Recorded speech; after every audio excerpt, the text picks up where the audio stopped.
안녕하십니까. 박종호의 손에 잡히는 경제 플러스 박종호입니다. 대한민국 반도체 기업들이 미국 정부에 엑셀 파일까지 제출하게 생겼습니다.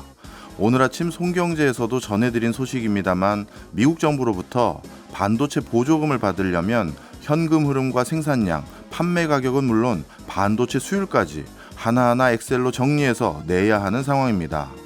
반도체 보조금이 부적절하게 사용되는 것을 막기 위해서라는데 명분은 이렇지만 한마디로 영업비밀을 미국이 보기 좋게 정리해달라는 얘기입니다. 미국 국익을 위해서 정말 무리한 요구를 하고 있는 겁니다. 그런데 미국은 과거에도 이런 식으로 상대 국가와 다른 나라 기업들을 압박한 적이 있었습니다.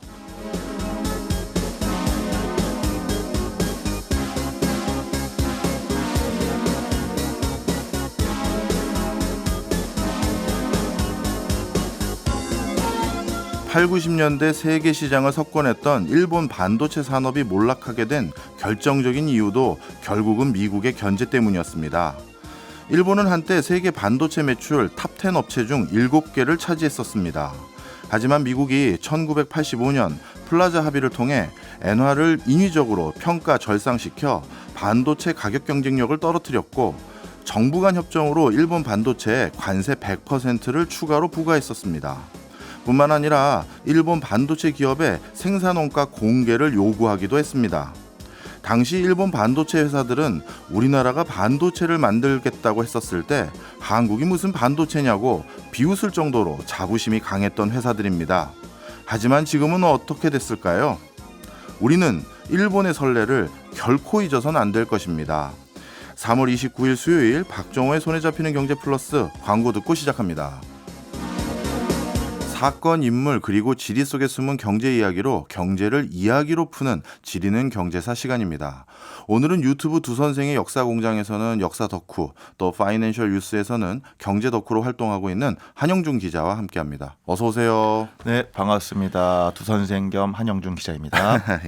한 기자님은 뭐 역사 덕후이시기도 하지만 그 덕분에 저희가 여러 나라들, 여러 지리들을 배울 수 있게 됐는데 네네. 오늘은 어느 나라 소개해 주실 건가요? 오늘은 베트남으로 한번 가보려고 하는데요. 참 우리나라 사람들이 베트남에 관심이 되게 많습니다. 예. 역사적으로 분단 경험도 있고 한참 경제 성장이라든지 우리나라랑 역사가 비슷하기도 하고요. 예. 여행 가기도 뭐 좋고 뭐 그런 것들 때문에 굉장히 관심이 많은데 한편으로는 좀 과대평가되기도 한 것 같아요. 그래요. 그러니까 인구가 지금 이제 갓 1억 명을 넘을랑 말랑하는 예. 인구 대국이긴 한데 굉장히 이제 베트남, 그러니까 동남아시아의 경제 대국이다라는 이제 수식어가 많이 붙는데 막상 그 전체 GDP로건 1인당 GDP로건 동남아시아에서 뭐 1위를 기록할 만한 게 없거든요. 예. 그러니까 뭐 전체 GDP로는 필리핀이나 뭐 인도네시아, 태국에 밀리고 1인당 GDP는 말레이시아나 뭐 태국보다 한참 밑인데 우리가 조금은 가깝게 느껴졌던 이 베트남을 조금 더 1인치 더 깊게 알아보는 시간 가져보도록 하겠습니다. 예, 우리가 아는 것과는 좀 다른 면이 많은 것 같은데 그런데 저는 베트남 그러면 또 친숙한 게 하나 더 있어요. 뭐 네. 분단도 있고 여러 가지가 있지만 네. 그 나라 모양이 우리나라랑 좀 비슷하게 길쭉하니 되어 있더라고요. 네, 맞습니다. 이게 뭐 베트남 분들이 들으면 싫어하시겠지만은 얼핏 보면은 예. 약간 그 낚싯바늘처럼 굉장히 우리나라보다 더 길쭉하게 생겼습니다. 예, 맞아요. 막상 베트남이 한국보다 면적으로 치면 한 1.5배 정도 더 크거든요. 그러니까 한반도에. 그러니까 베트남 전체 면적이 33만 제곱킬로미터면 한반도가 한 22만 제곱킬로미터인데 문제는 이제 남북으로 더 깁니다. 한반도 남북거리가 한 1000km가 조금 안 돼요. 예. 그런데 베트남 남북거리는 1650km 정도입니다. 50% 이상 더 기네요. 그렇죠. 더 길죠. 그런데 동서로는 훨씬 더 얇고 좁습니다. 그러니까 한반도에서 동서로 가장 좁은 데가 이제 인천이랑 강릉 사이인데 예. 뭐 한 200km 정도 되거든요. 네. 그런데 베트남이 동서로 가장 좁은 곳이 그 베트남 중부에 한 50km 정도밖에 안 됩니다. 네, 근데 이게 마라톤 완주거리가 뭐 42.19km니까는 해안에서 시작하면은 이제 서쪽 국경선까지 마라톤 뛰는 분들이면 충분히 닿을 수 있는 그 정도 거리죠. 예. 그래서 그런지 베트남인 그러면 북부 지방에서 만난 분들하고 남부 지방에서 만난 분들의 외관이 좀 많이 다르더라고요. 맞습니다. 근데 궁금합니다. 우리나라는 뭐 반도라서 그렇다 치더라도 베트남은 왜 이렇게 영토가 길쭉해진 거죠? 이게 베트남보다 더 길쭉한 나라가 한 곳 더 있습니다. 예. 오히려 칠레죠. 칠레가 남북으로 4,200km 정도 됩니다. 이 나라는 작심한 나라죠. 아주 정말 억지로 이렇게 남북으로 만들 수도 없을 것 같은데 이 칠레건 베트남이건 모두 영토가 길쭉한 이유가 산맥 때문에 그렇습니다. 아. 이 칠레 동쪽에는 어떻게 보면 지구에서 가장 긴 산맥인 안데스 산맥이 있죠. 예. 아마 안데스 산맥이 제가 알기로는 7,000km가 넘습니다. 오. 길이로 봤을 때. 그런데 베트남 서쪽에도 산맥이 하나 있습니다. 예. 이게 길이가 한 1,100km 정도 되는 안남 산맥이라고 하는데요. 네. 베트남어로는 찌엉선 산맥이라고 예. 합니다. 요게 이제 그 우리가 삼국지 읽으면은 그 남만왕 맹획 알죠. 네네. 남만이 있는 게 베트남이 아니고 예. 그 베트남 위에 있는 중국 남서부에 있는 운남성, 예. 윈난성이거든요. 예. 거기에 이제 고원에서 이제 뻗어 나온 게 이제 안남 산맥인데 요게 이제 베트남 해안선이랑 어떻게 보면 나란히 가고 있습니다. 예. 이제 그러다 보니까 뭐 다낭이나 둥어, 그러니까 베트남 중부에 가면은 해안가에서 조금만 가면은 바로 산 맞아요. 절벽이 보이는 네. 그런 풍경이 보일 수가 있죠.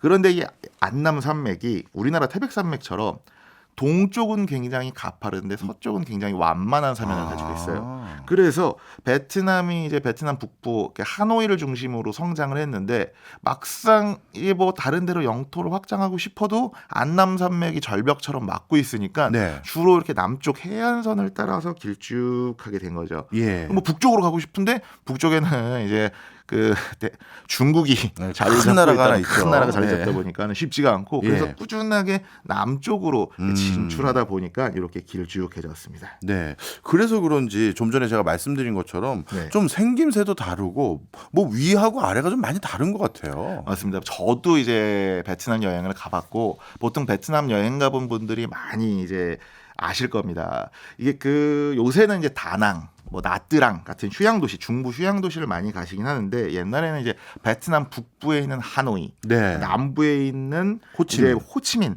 같은 데를 많이 갔죠. 그런데 남부랑 북부랑 정말 생김새가 묘하게 다릅니다. 북부 사람들은 실제로 거의 뭐 한중에 그냥 그 동북아시아 사람들이랑 굉장히 비슷하게 생겼네. 맞아요. 로 인식이 되고요. 네. 또 막상 남부 호치민을 가면은 네. 피부도 좀 까무잡잡하고 좀 체구도 작아서 여기는 이제 오면 좀 동남아시아 온 것 같다. 네. 뭐 태국이나 인도네시아, 뭐 필리핀 사람들이랑 좀 비슷해 보이는데라고 하는데요.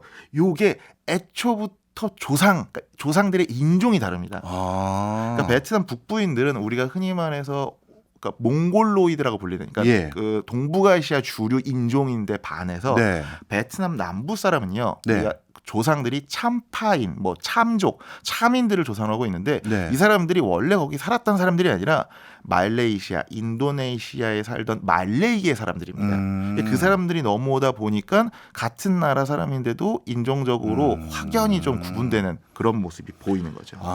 적도 근처에 더 가까울수록 얼굴이 많이 타서 그런 게 아니라 인종이 완전히 다른 거였군요. 뭐 물론 적도 근처에 있는 분들이 뭐 한 20만 년 동안 진화를 하면서 조금씩 그렇게 되긴 하는데 예. 아무튼 그런 것들 때문에 그렇다는 거. 그러면 이렇게 인종적으로 달랐으니까 당연히 베트남의 역사를 설명할 때도 위쪽과 밑에 쪽이 좀 다를 것 같아요. 네, 맞습니다. 우리가 이제 동남아시아에 관심이 별로 없기 때문에 막상 아까 말씀드렸던 뭐 참파 뭐 이런 나라들에 대해서는 잘 모르실 겁니다. 그런데 이 베트남이 기본적으로 남과 북 사실상 두 개의 역사를 가졌다. 그러니까 두 개의 역사가 갔다가 이제 합쳐진 지는 뭐 300년, 200년 정도밖에 안 됩니다. 우리가 이제 동아시아 역사를 아마 교수님이나 저는 동아시아사라는 과목을 따로 배우진 않았을 겁니다. 그렇죠. 우리는 그냥 세계사. 그렇죠. 시절이죠. 세계사 아니면 네. 한국사인데 이게 최근에 있는 학생들은 동아시아사라는 역사 과목을 따로 배우거든요. 그 동아시아사를 배울 때 한국, 중국, 몽골, 일본 역사만 배우는 게 아니고요. 베트남 역사도 배웁니다. 그때 이제 배우는 베트남의 역사가 주로 이제 베트남 북부 하노이를 기반으로 한 지역의 역사거든요. 예. 왜 같이 묶이느냐? 우리가 세계사 공부할 때 그런 이야기 많이 들어보셨을 거예요. 뭐 당나라 때 동북아시아 역사가 완성이 됐다. 예. 그 주류 이데올로기가 유교, 불교, 뭐 한자, 율령 같은 건데 이게 한중일만 해당이 되는 게 아니라 네. 이 베트남까지도 베트남 북부까지도 이제 해당이 된다. 예. 라는 거죠. 뭐 간단하게 이제 베트남 역사를 말씀을 드릴게요. 네. 베트남은 비엔남이라고 부르죠. 예. 근데 이 비엔남을 한자로 풀면은 월남입니다. 그래서 옛날에 월남전 이렇게 그렇죠. 표현했잖아요. 근데 요 월남의 월자가요. 고사성어의 오월동주 있죠. 예. 오나라 사람과 월나라 사람이 원수지간인데 이게 또 막상 같은 배 타면은 어쩔 수 없이 같이 지낸다. 예. 요 고사성어에 나오는 월나라. 그리고 춘추 전국 시대에 나오는 이 월나라랑 한자가 같습니다. 그래서 이 중국 남부에 있는 월나라가 이 베트남과 관련이 있는 게 아니냐, 베트남 조상에 관련이 있는 거냐라는 이야기까지 나올 만큼 실제로 중국과 굉장히 관련이 많습니다. 그래요? 물론 제가 아까 말씀드린 건 정설이 아니고 뭐 그럴 수도 있다. 아직 이게 뭐 연구 조사가 좀 더 필요하다라는 이야기인데요. 아니, 다 설명해 주시고 정설이 아니다. 그런 설도 그런 있다. 카더라도 예. 있다라고 할 만큼 중국과 굉장히 남중국과 굉장히 가까운데 이 우리나라 고조선처럼 거기도 이제 고대 국가가 여러 가지 있겠죠. 그런데 이 고대 국가 뭐 반란국, 어우락 뭐 그런 게 있는데 그런 거는 어떻게 보면 지금은 그냥 제끼고요. 고조선이 기원전 108년에 한나라 무제한테 멸망을 당하죠. 예. 그런 것처럼 베트남도 기원전 111년에 한나라 무제한테 정복을 당해서 중국에 병합을 당합니다. 그리고 나서 예. 이제 삼국지 좋아하시는 분들, 특히 이제 게임 삼국지 좋아하시는 분들이면요. 네. 뭐 후한 13주다라고 네. 해서 무슨 뭐 낙양의 예주다, 뭐 양주다, 익주 뭐 이런 예. 얘기들 하는데 가장 한나라의 남쪽에 있는 교주라는 지역을 들어는 보신 분들이 있으실 거예요. 예. 근데 요 지역이 사실상 요 지역의 서쪽 끝이 이제 베트남 북부였습니다. 그리고 다시 삼국지 얘기를 하자면은 이 삼국지 좋아하시는 분들이 사섭이라는 캐릭터 네. 인물을 들어보셨을 거예요. 예. 이게 주로 오나라나 이 후한말의 이 교주, 이 남중국이랑 베트남 쪽을 지배한 예. 통치자인데 네. 이 사람이 삼국지에서는 굉장히 단역으로 나옵니다. 예. 그런데 막상 이 사람이 베트남에 처음으로 한자를 전파한 인물이다. 심지어 베트남을 굉장히 많이 통치해서 지금도 베트남에서는 사섭왕으로 이렇게 추존될 만큼 네. 굉장히 이 베트남 역사에서는 중요한 인물이라고 일컬어지기도 하죠. 말씀을 쭉 듣고 보니까 베트남은 지리적인 위치상 어쩔 수 없이 특히 베트남 북부 지역 같은 경우 네. 오래전부터 중국과의 교류가 많았을 것 같아요. 아, 그렇죠. 뭐 우리나라만큼이나 베트남 북부도 중국과의 교류가 참 많았는데 이게 참 교류가 많다라고 하기에 이 베트남이 미안한 게 사실상 베트남의 역사는 중국으로부터 독립한 역사다라고 해도 과언이 아닙니다. 그러니까 우리는 그 예전에 고조선이 멸망한 이후에 뭐 한사군이 세워졌다 네. 했지만 막상 이제 고구려 백제 뭐 신라 덕분에 한사군이 다 밀려나고 네. 우리만의 역사를 굉장히 빠르게 되찾았잖아요. 그렇죠. 그런데 베트남 북부 같은 경우는 기원전 1세기, 2세기부터 한 기원 후 900년대까지 그러니까 예. 1000년 넘게 중국의 지배를 받습니다. 아니 1000년이요? 네네. 그러면 대부분의 경우는 나라 없어지는데. 그게 지금 베트남의 어떻게 보면은 그 나름의 이데올로기 아니죠 아이덴티티를 갖다고 생각을 해요. 네. 그러니까 중국과 항상 가깝게 지내지만 이 중국은 항상 견제해야 되고 네. 그리고 항상 강대국이 나타나면 어떻게건 버티고 독립하고 이 반항하는 이런 기질이 어떻게 보면 지금까지는 남아있지 않나라고 생각이 드는데 막상 그러다 보니까요 베트남의 민족 영웅 하면은 주로 이 독립 영웅들이 굉장히 많습니다. 그러니까 중국으로부터 나라를 지켰다. 예. 그리고 중국으로부터 독립을 시도한 사람들이 있는데 대표적인 게 증자매라고 이제 한나라 시절에 네. 베트남을 독립시키자라고 예. 해서 들고 일어난 약간 그 베트남의 잔다르크 같은 자매가 있습니다. 근데 결국에는 이때는 이제 실패를 했죠. 또 다른 독립 영웅은요. 쩐흥다오 네. 라는 장군이 있는데 네. 우리나라는 이제 예전에 몽골 제국 예. 원나라한테 어떻게 보면 지배를 당했잖아요. 네. 근데 이 쩌능다오 장군 덕분에 어떻게 보면은 베트남이 몽골 제국으로부터 그 정복당하지 않은 뭐 손가락에 꼽히는 나라의 하나로 지금 어떻게 보면은 이제 일컬어지는데 그 덕분에 거의 쩌능다오 장군은 베트남에서 충무공 이순신 장군급의 대접을 받았습니다. 맞습니다. 이 쩌능다오는 베트남 관광 좀 가보신 분들은 그렇죠. 깃발 들고 계신 그 안내해 맞습니다. 주시는 분이 정말 엄청난 일화와 함께 같이 말해 주시더라고요. 네네. 야, 이분이 그 어떻게 보면 그 어마어마한 몽골로부터 독립할 수 있는 계기를 만든 분이군요. 그렇습니다. 이분은 뭐 전투력이 뭡니까? 우리 이순신은 수군인데. 네. 이분이 어떻게 보면 세계 최초로 게릴라전. 게릴라전. 베트남 하면은 밀림에서 이제 예. 월남전에서도 예. 그렇지만 이 게릴라전을 굉장히 많이 했다고 하잖아요. 근데 거의 베트남 게릴라전의 원조다. 라고 할 수가 있습니다. 굉장히 소수의 병력으로 이제 다수의 병력을 하는데 격파하는 이 게릴라전에 아주 능했던 장군이라고 할 수가 있죠. 뭐 쩌능다오 말고 아까 뭐 찡자매 말고도 뭐 많이 있겠죠. 그렇죠. 뭐 지금 뭐 이것저것 제가 말씀드릴 수가 없습니다. 이분들 말고 왜냐면은 주로 이렇게 베트남 역사를 쭉 하다 보면은 예. 제가 아까 말했지만 1000년 동안 지배를 받았잖아요. 예. 1000년의 역사를 그렇다고 중국의 지배를 열심히 받았습니다라고 이렇게 그렇게 기록할 수가 없다 보니까 주로 독립 뭐 누구로 어느 그 중국 왕조 때 누구 장군이 반란했지만 뭐 실패. 뭐 그거로 주로 그런 역사들이 굉장히 반복이 되죠.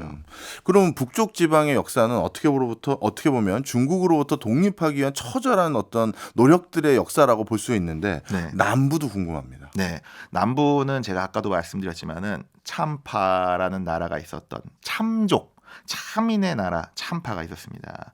우리나라 사람들이 여행 많이 가는 게 이제 다낭이죠. 네. 지금은 이제 너무 많이 가서 중국 사람들도 많다 그러고 하는데 이 다낭 그 베트남 중부의 다낭이 실제로 참파의 옛 수도 뭐 맹주격 도시인 인드라푸라라는 도시가 있었다고 합니다.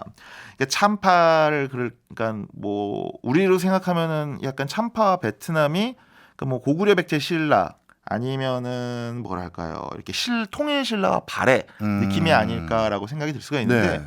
그 부분이랑은 좀 다릅니다. 네. 그냥 우리가 이제 고구려 백제 신라는 과거 사서에도 실제로 말이 통해서 뭐 중국 사신이 오면은 뭐 같이 이렇게 통역을 해줬다라는 사서가 있을 만큼 실제로 어떤 같은 나라 같은 민족으로서의 유대감과 정체성이 좀 있었거든요. 예. 그런데 이 참파와 베트남은요 네. 사실상 베트남의 숙적 이라고 일컬어집니다. 네. 제가 아까 말씀드렸지만은 인종적으로 우선 다르죠. 베트남 북부는 인종적으로 주로 이제 그 남중국, 그러니까 이 동북아시아랑 굉장히 비슷한데 이 참인들 같은 경우는 뭐랄까요, 약간 그 말레이계에서 넘어와서 인종적으로 다르고, 예. 그리고 아예 문화적으로도 다릅니다. 이 베트남 북부가 제가 아까도 말씀드렸지만은 이 중국의 영향을 많이 받아서 뭐 유교, 불교. 그렇죠. 그런 것들이 굉장히 유교, 불교, 뭐 도교 예. 이런 사상 체계가 있었다면은 베트남 남부의 참파 같은 경우는요 인도의 영향을 굉장히 많이 받습니다. 그래서 초기에는 힌두교 예. 그걸 많이 믿고요. 그리고 뭐 이제 13세기, 14세기 그 동남아시아가 이제 이슬람화되는 과정에서는 이슬람교도 믿는. 그러니까 실제로 거의 문화적으로도 달라서 굉장히 그러니까 같이 섞이기가 힘든 거죠. 예. 그러니까 우리가 뭐 쩐흥다오 뭐 이런 말들 쨍자매 하면은 다 한자를 풀이한 맞아요. 우리나라랑 굉장히 그러니까 한자를 어떻게 읽느냐에 따라 예. 다를 뿐이지 이름 체계가 비슷하거든요. 그런데 참파 유적지나 인물들을 보면은 대부분 인도식이 많습니다. 제가 아까 말씀드렸던 인드라푸라라는 도시 네. 얼핏 들으면은 약간 인도 도시 그렇네요. 같잖아요. 예. 그리고 약간 그 참파의 중흥기를 이끌었던 왕도요. 포비나스오르. 예. 약간 뭐 말레이시아, 인도네시아 인물 이름 같잖아요. 그렇네요. 진짜. 그만큼 굉장히 느낌이 많이 다릅니다. 이 베트남과 항상 경쟁했던 이 참파. 예. 뭐 한때는 베트남의 수도를 점령하기도 하는 등등 베트남을 굉장히 많이 위협했는데 네. 막상 베트남에게 밀려서 계속 남쪽으로 내려가는 이런 수모를 참 많이 겪었습니다. 그러면 참파는 왜 베트남에게 정복당한 거예요, 결국? 이게 이제 15세기 후반 이제 참파가 베트남을 공격했다가 니들이 공격을 해? 이러고서 네. 이제 베트남 왕이요. 그때는 이제 후레왕조인데 네. 25만 대군을 이끌고서는 예. 여기를 그냥 싹 정리해버리고 15세기, 16세기부터 아예 참파를 속국으로 만들거나 자기 영토로 다 만듭니다. 네. 근데 얘기를 들어보면 막상 역사적으로 봤을 때 이 베트남이랑 참파가 국력 차이는 별로 없었다고 해요. 예. 막상 이제 참파가 있던 곳도 동남아시아 최대 아니죠 뭐 세계 최대의 곡창지대인 메콩강 근처에 있다 보니까 뭐 경제력으로 크게 나쁘진 않은데 예. 문제는 이 군사력이랑 정치력입니다. 예. 아까도 말씀드렸지만 25만 대군을 이끌고 내려온다. 예. 이게 베트남 북부 같은 경우는 워낙 중국이랑 많이 싸우다 보니까 전투력도 굉장히 풍부한데다가 이게 중국으로부터 중앙 집권 체제를 수용을 해서 이게 국력을 하나로 집중시킬 수 있었던 게 있었죠. 시스템을 갖춘 거군요. 그렇죠. 그런데 반대로 이 참파 같은 경우는 동남아시아나 인도처럼 약간은 그 연맹 체제를 갖추고 있었거든요. 우리나라 역사에서도 가야 연맹이 예. 중앙 집권 체제를 갖추지 못해서 지금까지도 뭐 삼국 시대라고 부르지 사국 시대라고 부르지 않잖아요. 결국엔 나중에 신라에 흡수가 됐는데 그만큼 어떻게 보면은 이 정치 체제를 어떻게 받아들였냐에 따라서 참파와 베트남이 차이가 갈린 것 같습니다. 알겠습니다. 흥미진진한 얘기는 2부에서 계속 들어보도록 하겠습니다. 저희는 광고 듣고 2부로 돌아오겠습니다. 박정호의 손에 잡히는 경제 플러스 역사와 지리로 경제사를 훑어보는 지리는 경제사 시간입니다. 파이낸셜 뉴스의 한영준 기자와 함께하고 있는데요.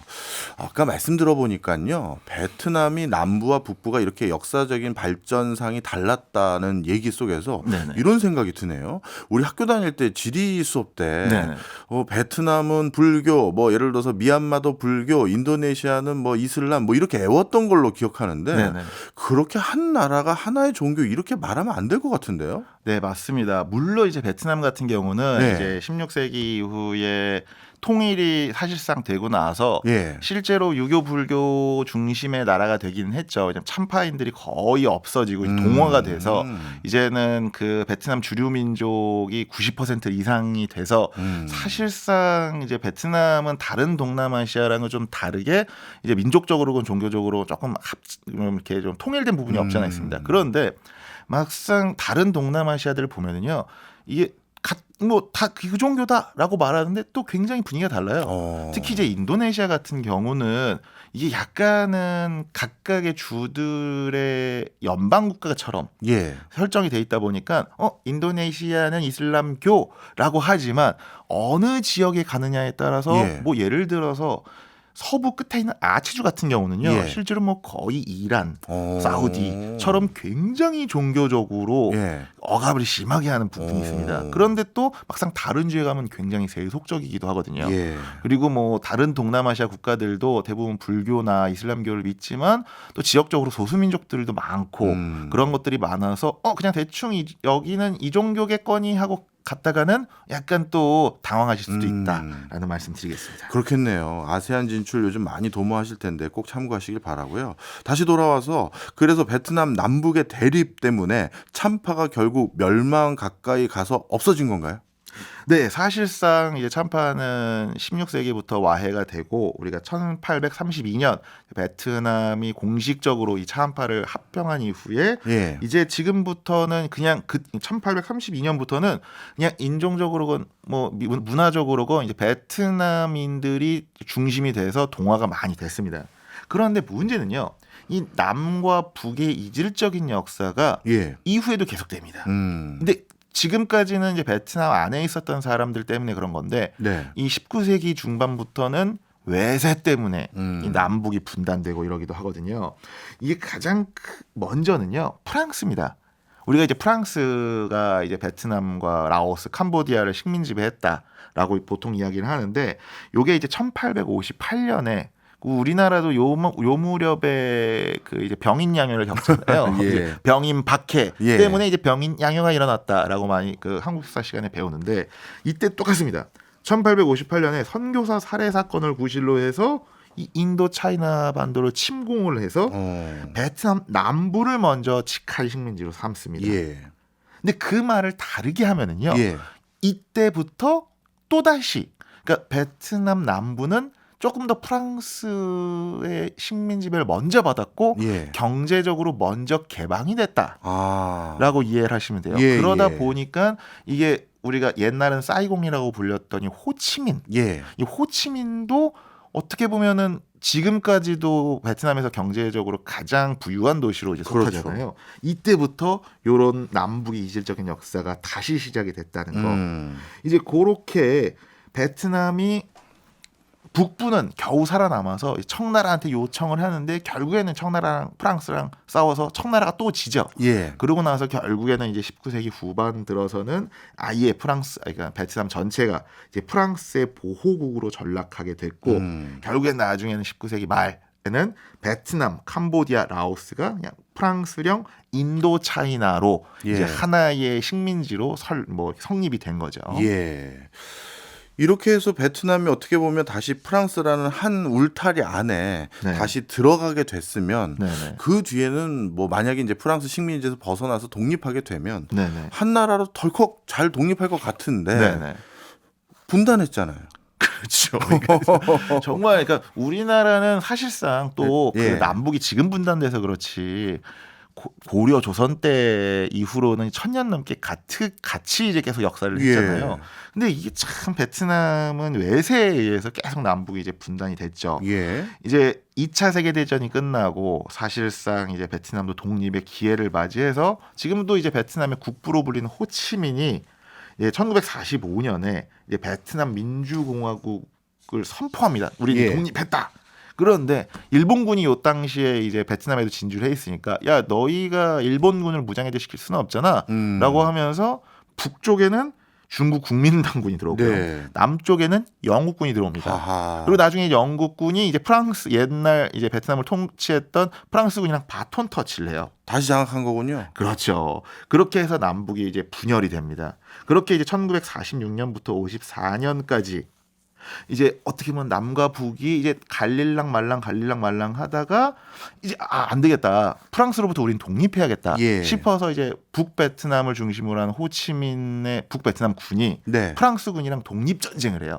그게 이제 제1차 인도 차이나 전쟁이라고 하는 건데 네. 뭐 그게 중요한 게 아니라 이 독립 전쟁에서 희한하게 또 프랑스한테 승리를 해요. 네. 근데 우리가 아시는 분들은 아시겠지만 호치민 하면 베트남 공산당의 국부 아닙니까? 예. 이제 그러다 보니까 베트남이 통일이 되고 이 남부까지도 다 호치민의 손에 넘어가면은 베트남 전역이 공산화될 수 있다. 네. 그렇게 되면 도미노처럼 이 인도 차이나 반도와 동남아시아가 전부 다 공산화될 수 있다라고 두려워한 미국이 여기에 개입을 하면서 이제 북베트남만 너희는 가져. 남베트남은 따로 가질게 해서 이제 어떻게 보면 남북 분단이 고착화가 됐죠.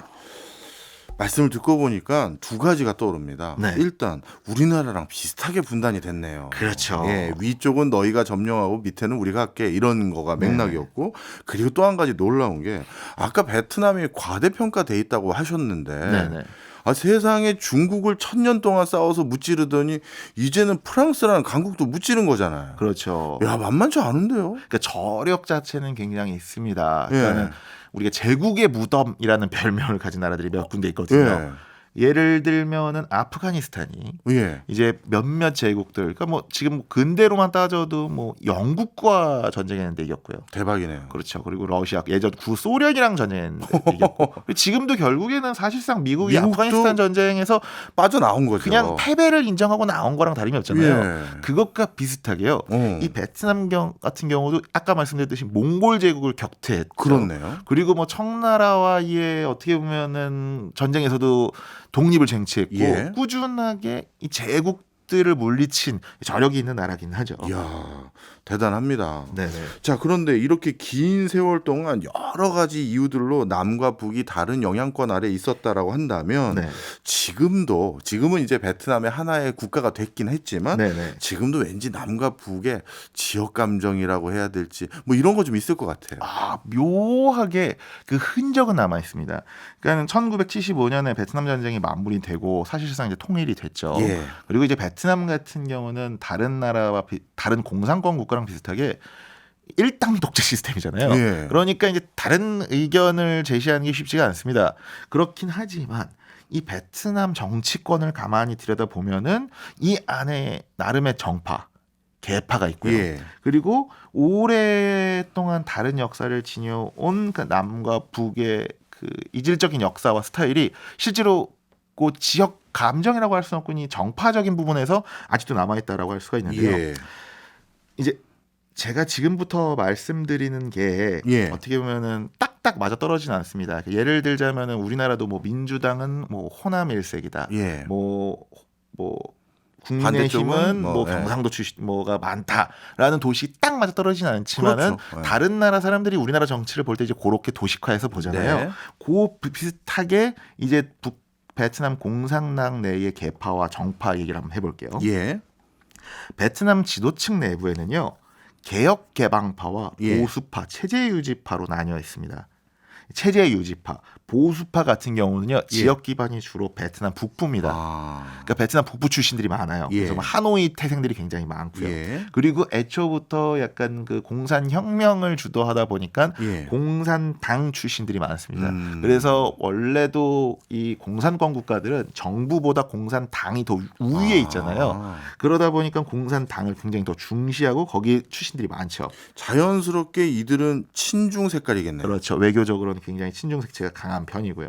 그런데 이에 반해서 개혁 개방파다 예. 또는 뭐 서방주의파다라고 불리는 계파 같은 경우는 베트남 중남부 출신들이 많습니다. 예. 그리고 여기는 이제 공산당 출신이 아니라 약간은 전문 관료 출신들로 승진해온 인물들이 굉장히 많고요. 예. 그리고 기본적으로 뭐 호치민이나 이쪽이 이제 경제 개방을 굉장히 많이 해왔던 지역이라서 그런지 경제 개방을 중시하고 뭐 우리나라를 비롯한 서방 국가들에게 조금 더 친화적이면서 또 중국을 바라봤을 때는 야 중국이 우리나라를 그동안 괴롭혀 왔으니까 조금은 이제 중국으로부터 독립적인 성향을 가져야 되는 거 아니냐라는 외교적인 스탠스를 갖고 있는 곳이기도 하죠. 말씀을 쭉 듣고 보니까 요즘 베트남이 그 어느 때보다도 개혁 개방하면서 경제 성장하고 그리고 미국이나 서방 국가들과 굉장히 경제적인 교류가 높아지고 있는 상황이니 네네. 제 느낌에는 네네. 지금 보수파보다는 이 개혁 개방을 중시하는 서방주의파 이쪽이 지금 베트남의 주류입니까? 주류였죠. 였어요? 네네. 왜냐하면 제가 이번에 베트남 이야기를 갖고 온 이유 자체도 이제 지금부터 할 예. 얘기들 때문인데요. 베트남 경제가 제가 아까 말씀드렸듯이 굉장히 과대평가되어 있다라고 말씀을 드렸지만은 그 이유가 있습니다. 우리는 이제 베트남은 굉장히 이제 많은 기업들이 진출해 있고 막 뭐 굉장히 경제 성장이 오래됐을 거라고 생각을 하는데요. 네. 사실상 베트남이 경제를 열어젖힌 지가 뭐 30년이 채 되지 않습니다. 예. 그리고 30년이 그때부터 문을 열기 시작했으니까 상대적으로 정말로 경제가 개발된 거는 21세기 이후에 이제 겨우겨우 경제가 개발이 됐겠죠. 이게 왜 그런 거 하니 베트남이 이제 통일된 거는 1975년인데요. 네. 이 통일된 이 열기를 어떻게 보면 주체하지 못하고 또는 이제 외부의 적을 돌려서 우리가 일본이 전국 시대를 통일하고 임진왜란을 일으켰듯이 예. 베트남이 통일되고 얼마 안 있어서요. 이웃 국가인 캄보디아를 침공합니다. 어허. 그리고 한 10년 가까이 캄보디아를 점령하거든요. 예. 이런 것들 때문에 실제로 국제사회에서는 거의 10년 넘게 고립이 됩니다. 그러니까 1980년대 말 90년대까지요. 예. 그러다가 1986년에 이제 베트남식 이제 개혁 개방 정책, 뭐 네. 베트남식 페레스트로이카 글라즈노스트처럼 네. 도이모이 정책을 채택을 합니다. 이제 예. 우리도 해외 외국 서방의 자본을 열겠다. 그리고 나서 결국엔 캄보디아에 철수를 하고 1987년에 뭐 외국인 투자법을 공포하는 등등 그리고 이제 비공산권 국가들과도 관계 개선을 해서 경제 개발을 이제 시작한 게 1990년대부터인 겁니다. 그러면 실질적으로는 훨씬 기간이 짧은 거네요. 그렇죠. 그렇게 해서 이제 21세기 들어서부터 본격적으로 이제 보수파와 이 개혁파가 적절히 이제 권력을 나눠 가진 건데요. 베트남 정치를 우리가 이제 집단 지도 체제라고 보시면 될 것 같습니다. 그러니까 예. 지금 시진핑 국가주석의 독재 이전의 중국이라고 이해를 하시면 될 것 같은데요. 예. 기본적으로 사두 정치다라고 이해하시면 되는 게 이제 국정 전반을 관장하는 공산당 서기장이 1위, 예. 외교 국방을 담당하는 국가주석이 2위, 예. 행정총괄하는 총리가 3위, 네. 입법을 관장하는 국회의장이 이제 서열 4위입니다. 아. 근데 요 네 명이 어떻게 보면 집단 지도 체제로 서로의 밸런스를 맞춰가면서 권력을 행사했는데 예. 제가 아까도 말씀드렸지만은 개혁 개방파와 예. 체제 유지파 보수파가 아주 적절히 균형을 잘 갖추고 있었습니다. 예. 그러니까 1위가 약간 보수파면은 예. 2, 3, 4위 중에 한 명 이상은 반드시 아. 이제 개혁 개방파로 채워줘야 되다든지 예. 이런 식으로 됐거든요. 그리고 예. 실제로 우리나라도 이런 권력 균형과 서방주의파의 영향 때문에 우리나라 기업들도 수혜를 많이 입었죠. 특히나 그 2010년대 중반에 그 우리가 사드 설치했다고 중국이 무역 보복을 했잖아요. 네. 그때 이제 많은 기업들이 이제 베트남으로 이제 대안지를 찾았는데 네. 그때 이제 개혁 개방파가 주류여서 네. 실제로 그러면 그 공장 다 우리한테 주세요라고 해서 많은 우리나라 기업들이 실제로 베트남에 공장을 짓고 진출을 했고 그래서 지금도요. 삼성전자 현지 법인인 삼성전자 베트남이 거의 베트남 기업 중에 뭐 세 손가락 안에 드는 네. 최고의 기업이다. 영업이익이나 세금을 가장 많이 내는 기업이다라고 손꼽히기도 하죠. 실제 저도 깜짝 놀랐는 게 삼성전자가 베트남 삼성전자 법인이죠. 네네. 베트남에서 차지하는 비중이 베트남 전체 GDP에서 뭐 20%가 넘는데요. 그러니까 우리나라의 의존도보다 지금 베트남의 삼성전자 의존도가 더 높습니다. 그렇더라니까요. 그래서 베트남의 우수한 인재들이 들어가고 싶은 회사 1위 중에 하나가 네. 또 삼성전자 베트남 법인이더라고요. 아, 이거 G사트 봐야겠네요.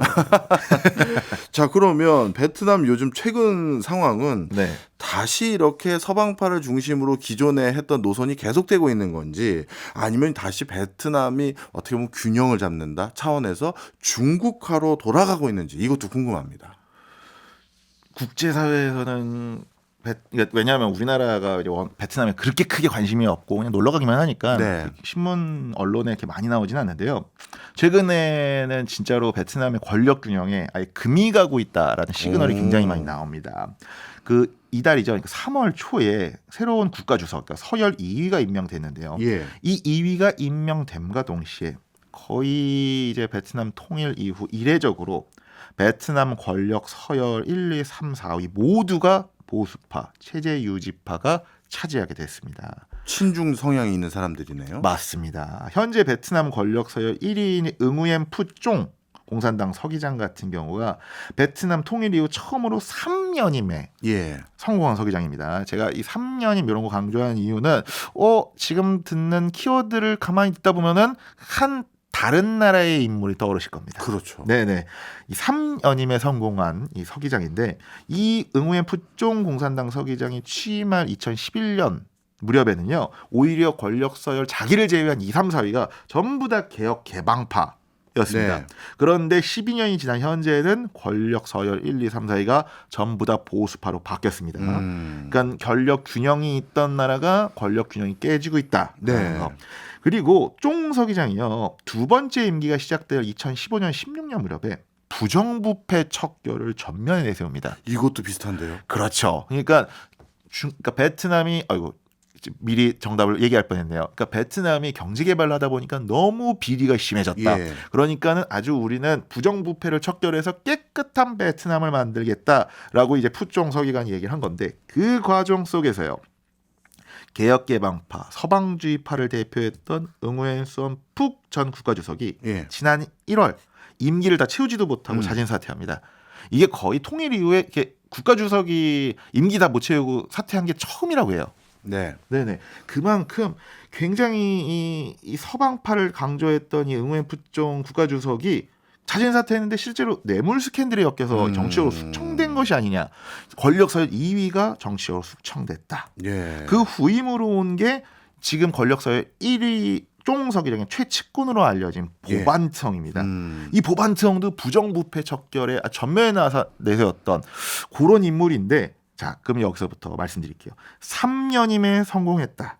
부정부패를 전면에 내세웠다. 그리고 서열 상위 지도자를 정치적으로 숙청했다. 예. 누가 떠오르시나요? 시진핑이네요. 그렇죠. 시진핑 국가 주석이 떠오를 수밖에 없는 거죠. 예. 결론은 그거네요. 응우엔과 시진핑은 깐부다. 사실상 시진핑 국가 주석이랑 둘이 굉장히 친하다고 합니다. 네. 오늘도 아주 흥미진진한 베트남 얘기 제대로 배웠습니다. 지금까지 한영준 기자였습니다. 고맙습니다. 네, 감사합니다. 지금 듣고 계신 곡은 루이 암스트롱의 What a Wonderful World입니다. 예전에 베트남전을 다뤘던 영화인 굿모닝 베트남의 삽입곡이어서 선정해봤습니다. 박종호의 손에 잡히는 경제 플러스는 내일 11시 5분에 다시 찾아오겠습니다. 고맙습니다. What a wonderful world.